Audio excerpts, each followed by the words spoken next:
Hello, everybody. Welcome back. Bike over here. Yes, welcome, everybody. Bike over here. I'm getting stuck a little bit over here. My car is basically just stuck in park. Just sometimes it does that. It's just locked up. It doesn't want to shift gear automatic. So yeah, I'm just gonna wait a second to just wait until it just unlock. While I'm waiting, I just wanna make this toxic talk. I just wanna talk about this interesting debate that I was watching, and it was John doing the debate. It was this guy doing the rapid fire podcast.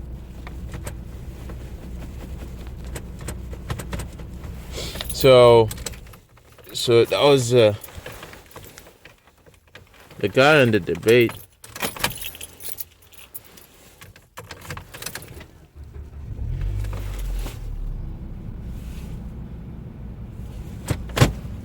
Okay, so I got it now. Okay, yeah, I was looking at that debate, and then it was interesting, and I saw like the debate was basically, what do you think about Bitcoin becoming the reserve currency? Right?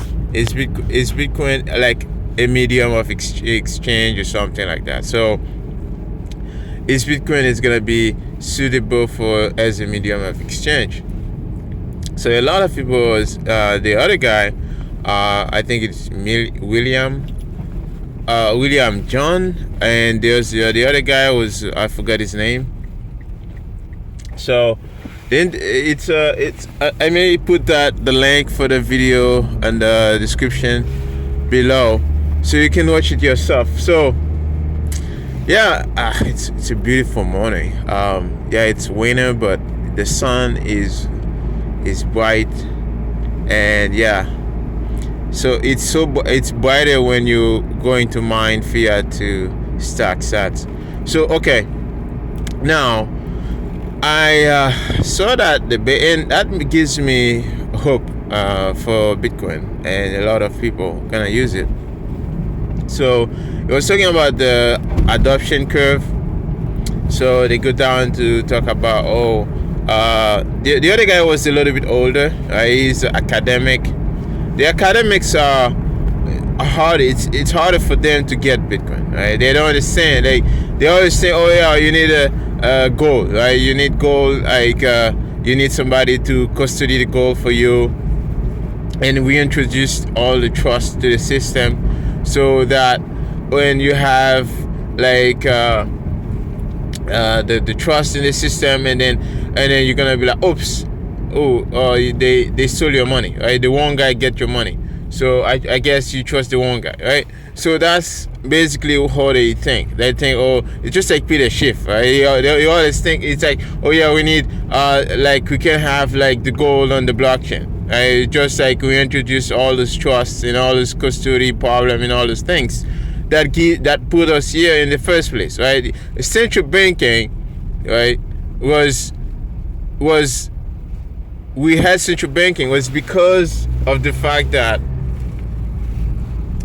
because of gold, right? Because gold was hard to transmit. It's hard to send across space. So now, like, that's so how they introduced it. Like, you have all this problem with the banking system. It's because it's hard for people to custody their money, so that they go give their money to a bank, right? So all those guys, academics and all those old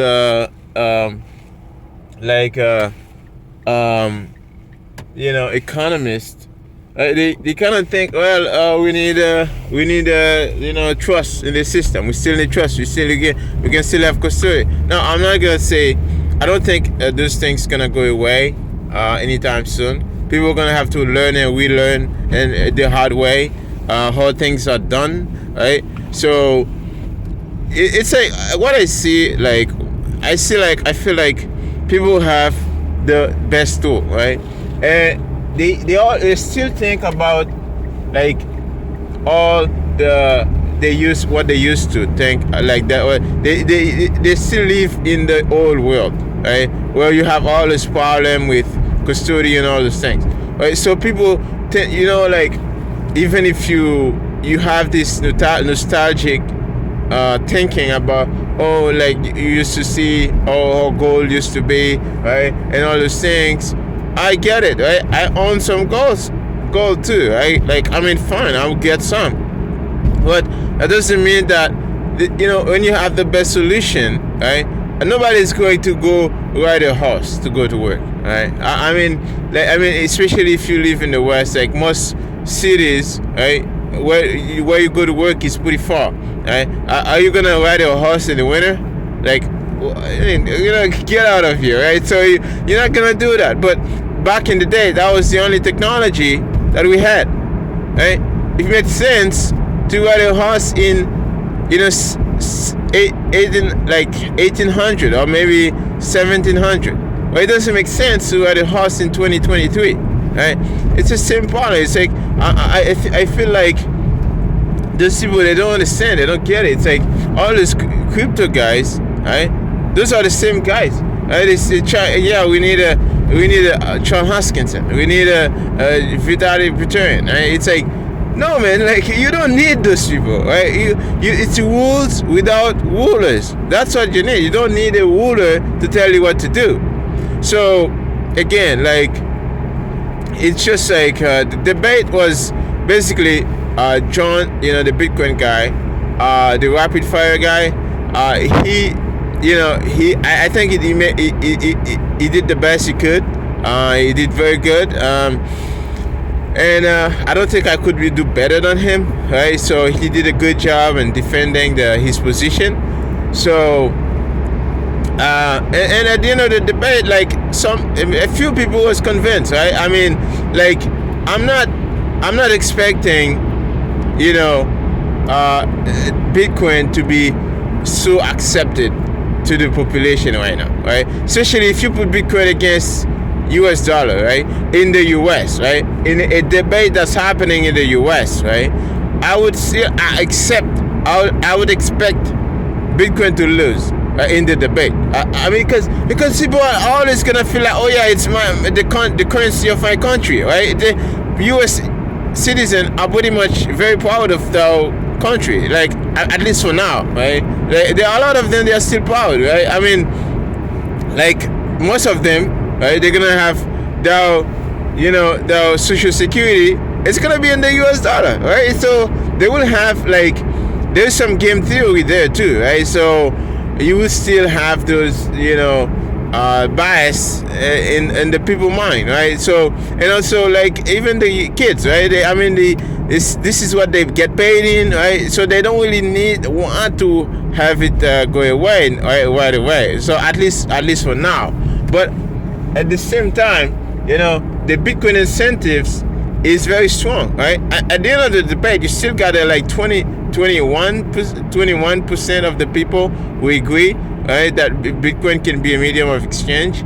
Well, and also the other problem with people don't understand about like Bitcoin medium of exchange thing, and they are thinking about Bitcoin like it was 10 years ago, right? It's like, like Bitcoin changes, like the Lightning Network. I just got like improved in all this explosion that happening in the Lightning Network. It just started last year, right? So, and then like things are improving, right?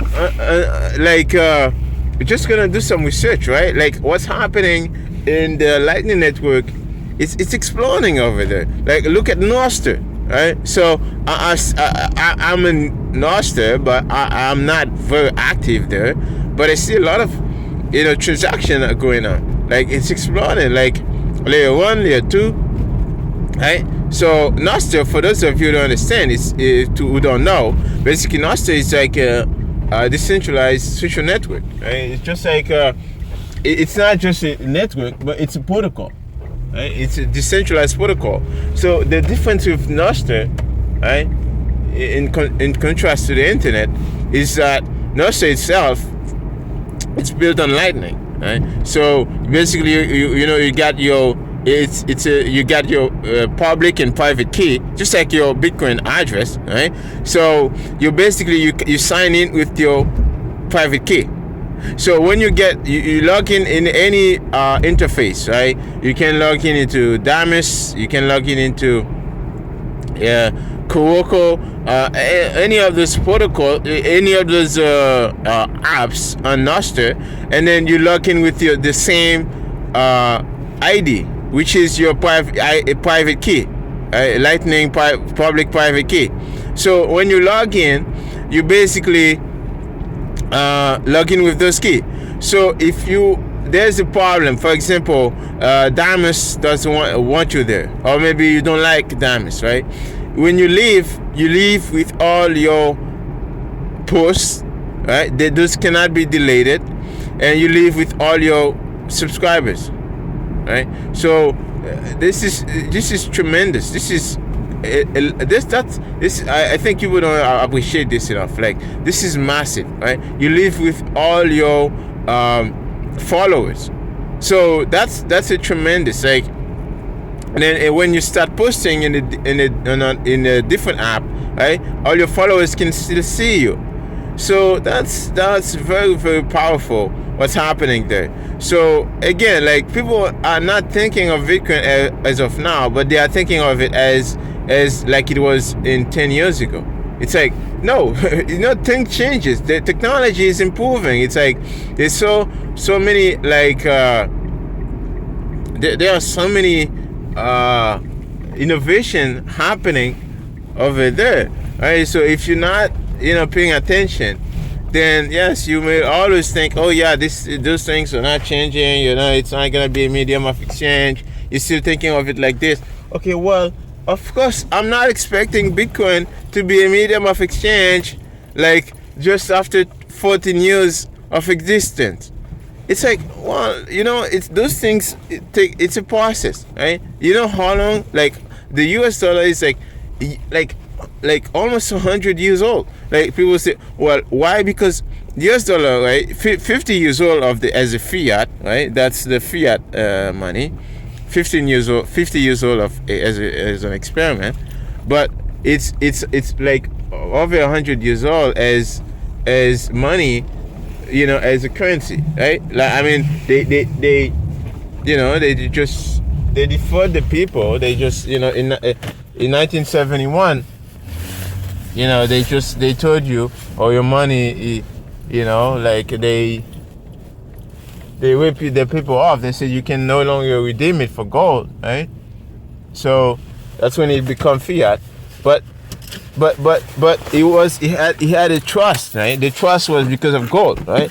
So now what's happening, basically, you have all these problems, right? Because of the fiat. So because people, they can print it infinite amount of it, right? So it makes it become like a big big problem now. So again, like, for those of you guys who are learning about Bitcoin, who understand what's going on, then you like so much ahead, right? Like, I mean, like, people still asking, like, so many, like there are some questions people are asking, like, it's so ridiculous. It's like, it's just to show you how ridiculously early we are. So it's not a surprise. I expect that, right? I expect people to have this question because it's early, right? It's early. I'm not expecting Bitcoin to be a medium of exchange right away, right? So the technology have to develop, and people have to learn about it. People have to know about it in the first place. They have to understand it, and all these things have to be in process, right? So, anyways, guys, this was a toxic talk for today. I hope you enjoy. So the car got unlocked.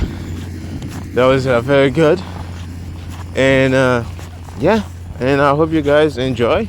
It's kind of chilly. It's very, very cold, and my hands is getting frozen. So I'm holding that phone. Basically, I just record on my phone. So that's why I do this podcast. And I hope you guys had a good time and you enjoy it.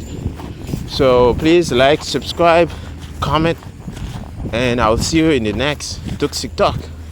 This was Mike Over.